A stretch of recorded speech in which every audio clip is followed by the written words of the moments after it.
Our guest today, Glenna Hecht, is an author, speaker, consultant, and daughter who refused to let dementia be the end of a relationship. When her mother began slipping into the disease, Glenna went looking for a way to stay connected. What started as a personal experience became a game, then a daily ritual, and eventually a book. That story became the heart of her memoir, How Old Are You Today? Dementia, a mother, a daughter, and the game that transformed their lives, which explores what it means to stay present, connected, and human when memory and logic no longer cooperate. This book came out of one of the hardest, most meaningful seasons of Glenna's life, caring for her mom through dementia. It's real, it's emotional, and sometimes even funny in the way when life catches you off guard. What started as a personal experience has become a movement. Glenna's goal is to get this book into 200,000 hands and donate $2 million to Alzheimer and dementia research. She's donating 30% of this book's gross profits to that cause. Welcome to the pod, Glenna. Thank you, Sue. Oh my God, I'm so excited to be here. And thank you for that wonderful introduction. You're welcome. I'm excited that you are here. I love your book. I Thank love, you. love, love your book. I feel like we'll get into it, but I feel like it's the handbook I needed when Mm, I was caring for my mom. Truly. It's just so comprehensive and it makes mm, sense. Thank And you. a lot of times when we're looking for help from resources, whether it's like pamphlets at the doctor's office or whatever, it's just so many words. It's so many, like, it's not helpful. I actually felt how this is helpful. And you got to tell me how you came up with this. No, thank you. I'll tell you, I mirror your comment. I wish I had had it when I was going through it as well. Right. And spent quite a bit of time, as I outline in the book, trying to fix my mom. She had dementia for 9 years, 7 of those she was on hospice. And I got a call one day that she had gone missing. And so I had to immediately go to Chicago. And within 24 hours, the title caregiving was, stamped across my forehead. If you would imagine that, I know many of your listeners are in exactly the same boat. But I have to digress and share with you my background because it'll explain a lot about what those first couple of years were like. I've had a very long career in human resources and training and development. And very lucky. I've worked for some amazing organizations and just really, really blessed and successful in that regard. But here's the thing, HR people are fixers, right? And so, employee has a problem, we fix it. Benefits are broken, we fix it. There's a payroll issue, we fix it. So, when I first was dealing with my mom, I treated it as an HR issue, thinking, okay, I can fix it, right? And so, I went to, oh my God, symposia and read research and support groups. And I was looking for a magic pill, somebody to say to me, this is what you can do to make this go away. And she can, be better. And then you can live your life and she can live her life. And, how's that working for you? And the answer is not at all.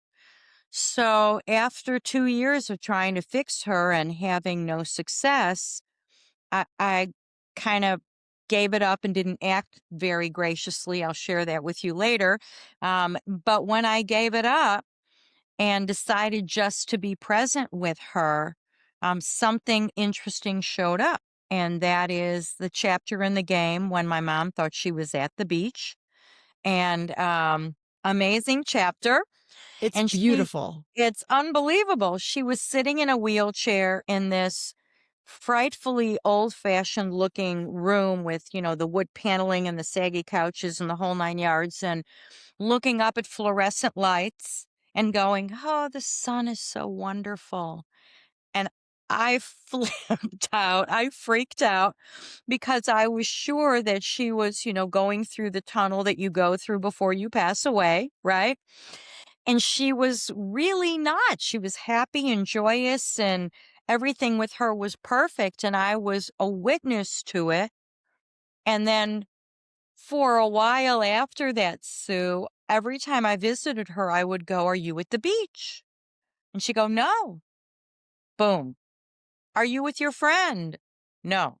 shut down. And so when I realized it wasn't working, one day I went to see her and I said, I have forgotten, how old are you? And she looked at me and went, guess.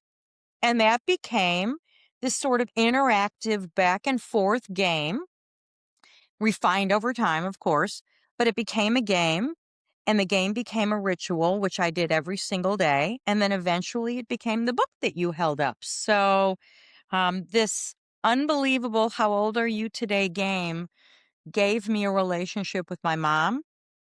It gave me joy in the middle of a very difficult situation, which your listeners are probably going through, right? Dementia and Alzheimer's is not easy. And so I was able to rely on this to time travel with her, to experience wherever she was, whenever she was there, and let it lead me. And so it was truly a miracle, is the only way I can describe it for me while I was dealing with her dementia. And then obviously up until the end of time, I played it with her for 7 years.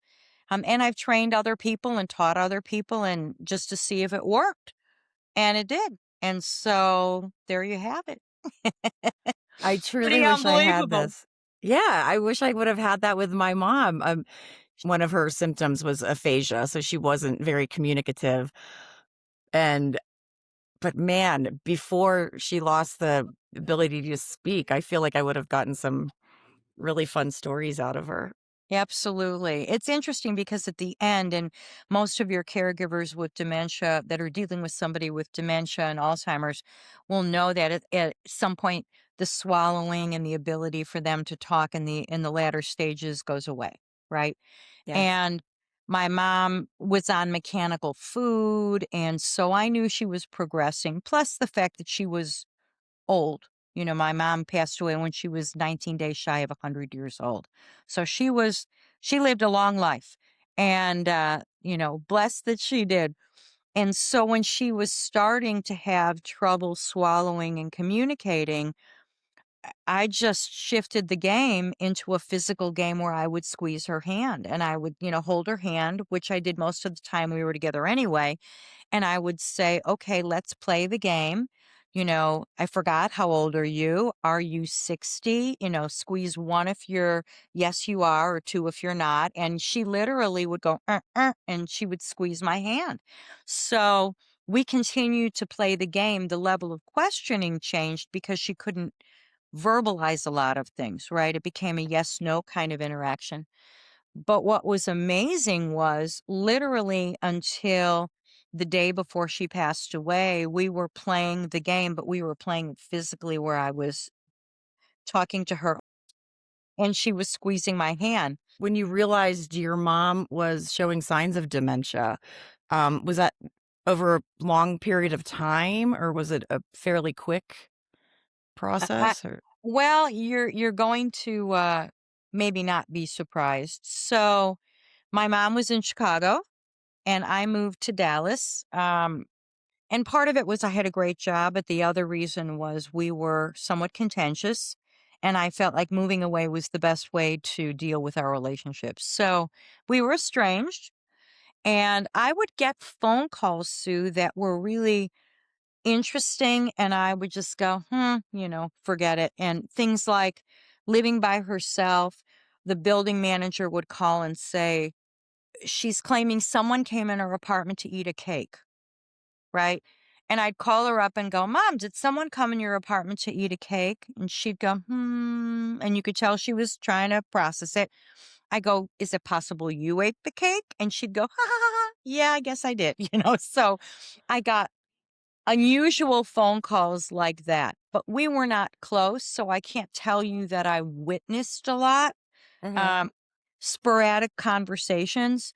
And there's a chapter in the book, and boy, was it a hard one to write. When I was called to Chicago and she had gone missing, I obviously stayed in her apartment, right? And she was in a hospital. They were doing some testing, and I was in the apartment and came face to face with the stuff that I missed. And it was gut wrenching. It was so hard because opening up a closet and there's 30 some odd white shirts with tags on them, right? Or 160 or 30 pairs of, pantyhose that are in the wrapping, half-eaten food in plastic containers in the cupboard. And I went through all of it and, cleaned up, and I was trying to look for some things, and so there was a reason for opening everything up. But when I saw what I saw, it was sadness for her, but it was such enormous guilt. And I have no doubt that a lot of the people that are listening feel that way as well. Like, why didn't I know? Well, because you didn't. You know what I mean? You knew when you knew. And if there's one message that I'm really intent on giving to caregivers, not only about the game, but that you are doing the best you can. This stuff is hard. And I've done corporate work for amazing companies, had thousands of people I was responsible for, and this is the hardest job I ever had. No kidding. Um, Keeping your cool, learning while you're doing, trying to be a resource and make sure your parent or your friend or lover or whatever partner is safe. It was so tough. And the more I realized what I missed, the more guilty I felt. And then finally went, you know what? Give yourself some grace. All you can do is show up now. And so I would love to say I knew about it for years. The answer to that is mm-mm. I knew about it when I knew about it. And it was the moment that I was thrust into the role of caregiving. I think a lot of the listeners will agree with the guilt. My story's similar in that I was taking care of my dad, and that was long distance, but I feel like I missed so much of my mom's changes, weird new habits, Yep. the buying a lot of one thing. I missed it all because I was dealing with my dad. Going through her house, like you said something in the book about your mom had hiding places for stuff. Someone else was trying to help my mom and they were looking for something, and I'm like, I'll be there, and like fly home. And I knew all the childhood hiding Yep. places. Like she Yep. had this weird lockbox in the basement. One of her bureau drawers was a hiding place, one drawer in the kitchen.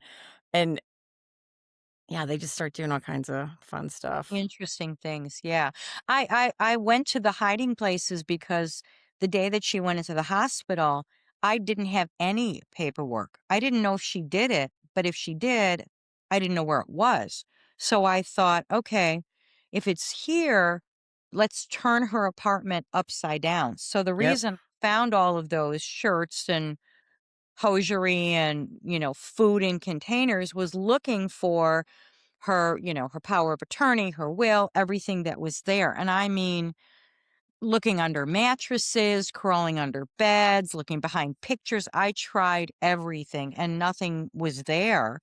Um, and then finally, through sort of a mental process of elimination, found her, little paper phone book, which our parents still have, and going through and looking for familiar names, and found somebody. And her son was an attorney, and I thought, okay, if anybody might know something, she might know something. And that was a call that I made, and it led me to the paperwork. So fortunate for that. So yeah, you had an extra hurdle there. You said you were estranged from your mom, so trying to find contacts and people that could help you find a lawyer she may have talked to, like, that had to be really hard. Well, it was, I think the whole thing is really hard. I mean, your situation was really hard, and it's all hard in different ways, right? Yeah. Um, and I'm an only child, so I'm the only one that was there to do it. And I just figured, you step up. And I've done that in my job for years, and I figured, okay, this is just another role for me to take on, and I'll figure it out one step at a time, right? And that's really, I think, what caregiving is, all you can do is one step at a time. and then rely on people and call on people to help you and to learn so that the next step is easier, right? And you try Right. something new. And so, yeah, it was hard and it was scary, but fortunately, I found her paperwork, which allowed me to look at assisted living facilities and bring to the hospitals and all of that. So it worked out. But I think that the mild panic was certainly doused by the level of guilt that I was feeling. So if I looked at them on the scale, that one was a little lower than, oh my God, I missed this and I wish I wouldn't have. Right. So how do you think taking over your mom's care and eventually you moved her to your state, right? Like Yeah. when she Yeah. went to assisted living, how did your relationship change? Oh my gosh, it was totally different. Well, I she was in Chicago in an assisted living facility for 6 weeks. That's how long it lasted. Oh, And she kept trying to run out the door to walk to her apartment, which was 20 miles away. So it became clear I needed to move her, and I moved her to Dallas. And then she was in another facility, and she was there for about 10 weeks, and then they kicked her out because she was a flight risk. And so I moved her again. So imagine moving 3 times in 6 months. Um, it was a lot. And, the relationship in the first couple of years was frustrating. I loved having her there, but I was so intent on fixing her and making this problem go away that I think I enjoyed her, but I had a mission first, right? right.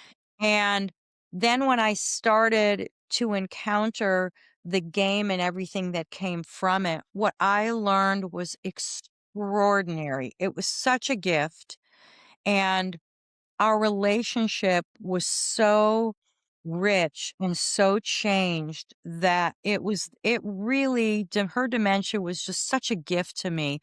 By the end of the time that she was on the earth, if you will, there was nothing left unsaid. Nothing. I mean, we laughed and we talked and just it completely repaired a relationship. And there were some things that happened that I outlined in the book that shifted that. Now I can share them with you. But I would say it was the greatest gift. It really, really was. And the game is what got me there. So a completely healed relationship, which was remarkable.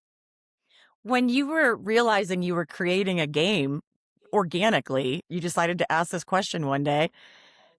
Did you immediately start like writing it down? I want to do something with this, or did it just repetition every day? You were just like, Oh, just such a good question. So, um, it's funny how the game kind of started in my mind, and it didn't start as a game, it started as a message.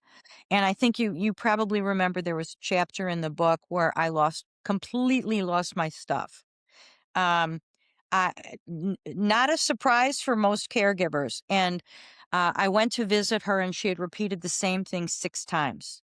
And every time I tried to correct her, she would look at me and go, and then she would start again. And I could feel like the energy, and the blood going like all the way up to the top until I finally stood up and went, I heard you, and said it really loud, and nobody looked.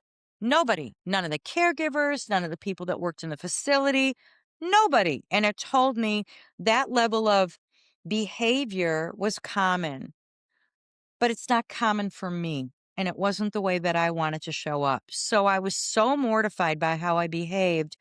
I ran out of the facility. It was raining. And I sat in my car and cried.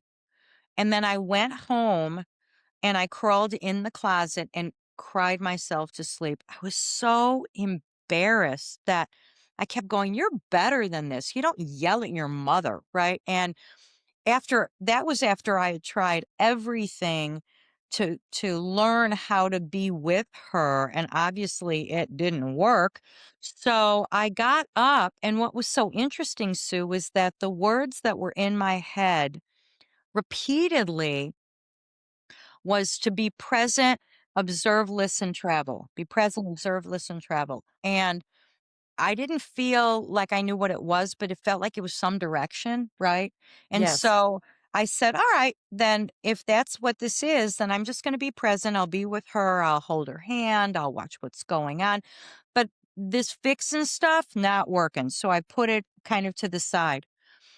And when I first, about a year later, had asked her, how old are you? And she said, guess. We played kind of back and forth.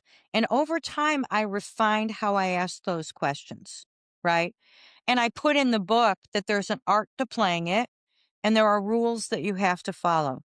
And you've seen, I'm sure you've seen when you look at your parent or your loved one or your partner or your neighbor, that there are days where they're really, really old. Like you can see they're just sort of hunched over and their face looks drawn and their speech is aged. And then there are days where they look like they've wound back the clock and man, they are, spirited and energized. And the more observant I became, I would guess younger or older. Right. And I learned that through trial and error. So one day she was apparently younger in her mind. And I said to her, are you 70? And she goes, do I look that old? And I was like, whoa.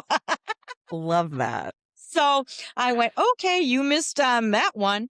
Um, but there were very clear rules of how to play the game. And I outlined that in the book, right? And so as I refined it, it became much easier for me to play because I had history playing it and I knew what to do right and wrong. I will also tell you the game saved me. No kidding, Sue, that there were times that every caregiver is frightened of. And one of those that I'm sure you may have experienced is when you think, what do I do when my parent doesn't know who I am? And we dread it. And you go, it's going to happen. What am I going to do? And it happened to me. But when I saw that she didn't know who I was, what was in my head was play the game, play the game, play the game. And I stopped and I played the game. And my mom was at an age before I was born. So it wasn't that she didn't know me, I did not exist. So you say to Fascinating. yourself, okay, I can't know somebody when they're not in my sphere, right? So I was so thankful that it got me through these really what it could have been devastating moments with some peace and ease, if that makes any sense. Oh, it makes a ton of sense. Yeah. It's pretty remarkable. I know. It's unusual and it's exciting. And I think the most interesting thing about it, Sue, is that doctors for years have said, meet them where they are, but there's no handbook, rule book, game that says first you do this, then you do this. And I just sort of stumbled upon it. And then it took me 11 years to write the book, which is a whole different question I'll talk about Oh, again. I I like this one part in your book, and it just makes you feel like a helpless kid. But when you say there was no cure, no outsmarting dementia, I am not a doctor, I am not a scientist, I am her kid. That that got me because I just, when you're sick, you want your mom. Like all this, it's like you're watching your mom not be your mom anymore. And I'm so happy for you that you figured this out to have more what's the word? I don't know, but like that time together. And it was a long time. Right. How long from when you moved her to Texas? Like So 7 years or 9 years, and so that she had dementia for 9 years, and then they put her on hospice for 7, and um, and we played the game for about 7-ish years, a little under, but some until the game was refined. It was a little messy in the beginning, as you'd imagine, but we played it off and on for for 7 years, and it gave me my mom back. No question, gave me my mom back. no, it's remarkable. Thank I you. think this book should be in everybody's hands, every caregiver's hands. I think it should be in every lobby of an assisted living facility. Thank I you. mean, when you're sitting there waiting for the meeting to happen, you can just flip through these books. It's And so the good. type is big and it's an easy read, right? But Oh, I'll I tell love you, the big type too. I do will love the you? big type, yeah. Like, So you don't have oh, to let go like this, you yeah. can hold it away, it's great, yeah. It's funny when I was putting the book together, I had somebody say to me, "Are you going to do it in hardback?" And I said, "Absolutely not." And they're like, "Why?" I said, "Because you've obviously not been a caregiver. Caregivers roll something up, put it in their handbag, they put it in their back pocket, they're holding on to their parents, so you don't have that many hands." And I said, "No, I want to make this really easy for people to be able to do this." But I'll share with you something that I don't share often, but I think it's important for your listeners. And that is, it did take 11 years to write this book. I knew when I found the game and I had shared it with other people that it worked. And I wanted to start writing it, but my mom was still alive. And I knew, what the end would look like, but not exactly. So I thought, wait until she passes away. And then when she did, it hit me really hard. Both my parents were gone. And I went, no, you need to take some time to grieve. Right. And I did for a couple of years. And then I sat down to write the book. And I wrote some of the stories that are actually in the book. And then I looked at it and I went, you know what? It's not real. It's not real enough because it was about her. And I never shared how hard it was for me. I never was willing to become vulnerable and raw and how I screwed it up and what I did. And I put it all away. And I used to think about all the time, I need to become the person who's willing to share this book.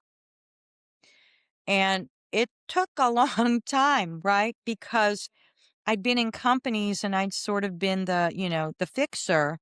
And here I was having to say, I screwed it up in the beginning. I didn't know what the heck I was doing. I tried everything and none of it worked until I just had to say, just be with her and love her. And then out of that came the game eventually. But I needed to be vulnerable, and that was a really scary place to go. And so it wasn't until last year that I went, now I'm ready. And now I have a responsibility to myself and to other people to put this on paper. And that's what happened. And so, I mean, I have good friends who read the book and said, I never knew it was like this. Can you imagine?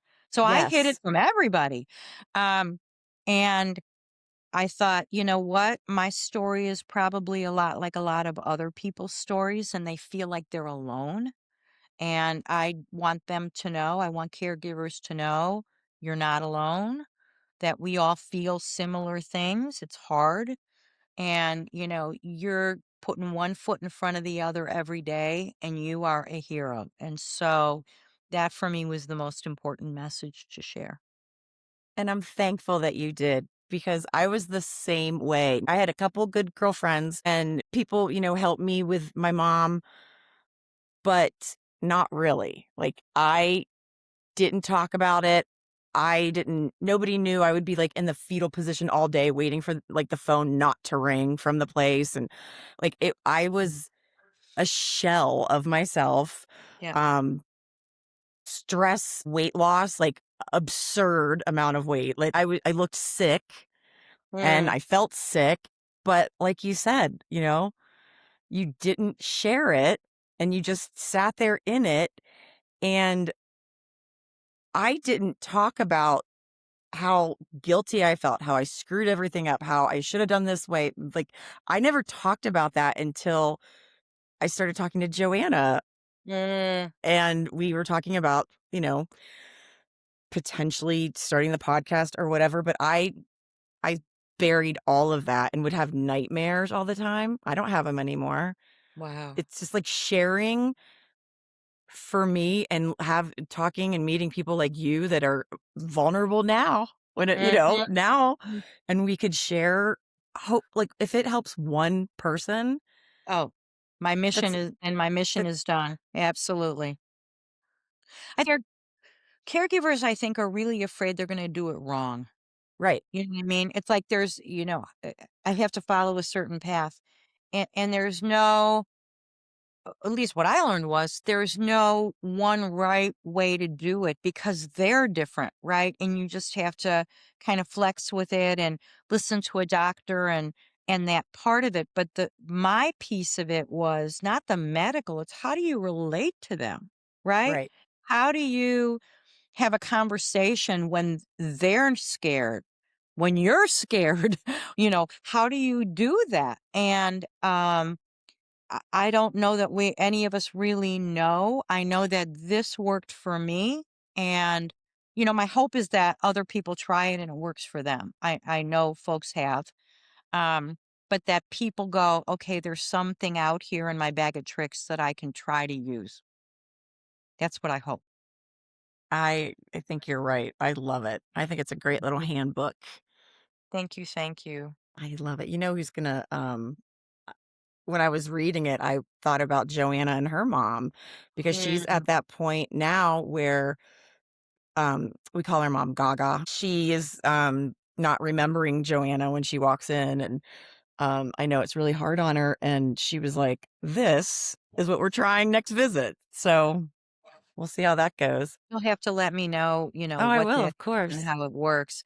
Yeah, and it's interesting, um, the very last chapter of the book, which I know you read, was the stories from other people, and the one that it just, like, knocked me over was, a gentleman that I do business with networking, and he's, very stoic, very proper, very, professional, and I saw him one day, we were meeting for business, and he truly not only did he look exhausted, but, when you see somebody and they look like they've been run over by a truck and you're trying to figure out, what happened. So I said to him, "What is going on with you? Are you okay?" And he goes, "No." He said, his father was in his 80s and he had taken him to multiple doctors because his father didn't feel well. He claimed that he had pain and they were running all these tests, nothing, right? Nothing conclusive was showing up.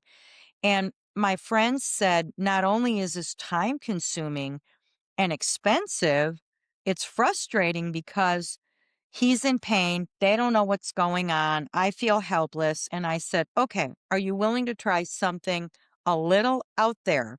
And he goes, "I'll try anything at this point."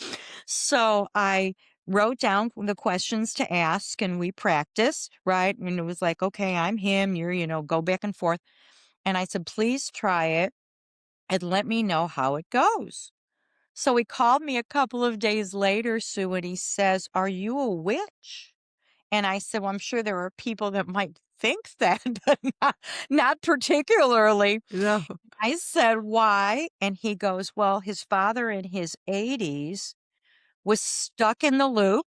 Right. And anybody that has been a caregiver knows it's like a record, right? They're stuck in a groove and it kind of keeps going around. And he was stuck in a loop where he thought he was in his 50s. In his 50s, he had heart trouble. So imagine here's a guy in his 80s who thinks he's in his 50s. He had heart trouble in his 50s, but his brain doesn't know the difference. Whoa. No, I mean you try to put your head around that and go. And so, he said to me, "This is amazing. He's reliving his heart trouble." Right? And he goes, Yeah. "What do I do?" So I said to him, I didn't put this in the book, but it was hilarious. I said, "Go buy M&Ms, get a bottle, put all the green ones in there, and say to him, 'I have heart medicine for you. You have to take one of these a day, and you will feel so much better.'" He goes, "Okay, okay." I go, number one, they can't do anything to him. They're M&Ms, right? And sure enough, his pain would go away because he's like, "Oh, I'm taking my medicine," right? A little deception never hurt anyone. Absolutely. But I Oh my thought, okay, it's a remarkable story and it tells you how powerful the mind is. right? Right. And we know that to be so, but that was one of the stories where I went, wow, you know, and if this gave all parties involved some peace of mind, and he went back to the doctor and said, you know, let me tell you what's going on. But it's something that I'm very proud and excited to share, and I hope that it helps a whole lot of people. I think it will. Can you tell the listeners where we can find the book? Yeah, absolutely. It's on Amazon in ebook and in paperback, and will soon be in Audible as I'm recording my voice with that. I also know it's wherever books are sold, so it's on the lots of the .coms, etc. But easy enough is Amazon. And my goal, I think you had mentioned, is not only to donate 30% of the proceeds, but certainly to get in a lot of hands and donate $2 million to Alzheimer dementia research because we need it. We need to figure out what we can do to slow this down and stop it and help people. Well, I love it. Thank you. And I'm very thankful that you came on the Thank, podcast thankful and you invited me. shared. Well, I will say, we had made a post on a Facebook group that we're both a part of, and we were asking caregivers or people that were maybe potentially just starting their caretaking journey what advice they would share. And numerous people Right. posted, check out this book, check out this book, check out this book. And we're very thankful to that Mm, community too for pointing us in your direction because thank you. it's a great idea. It's doable. It makes sense. And like you said, it's like easy to understand.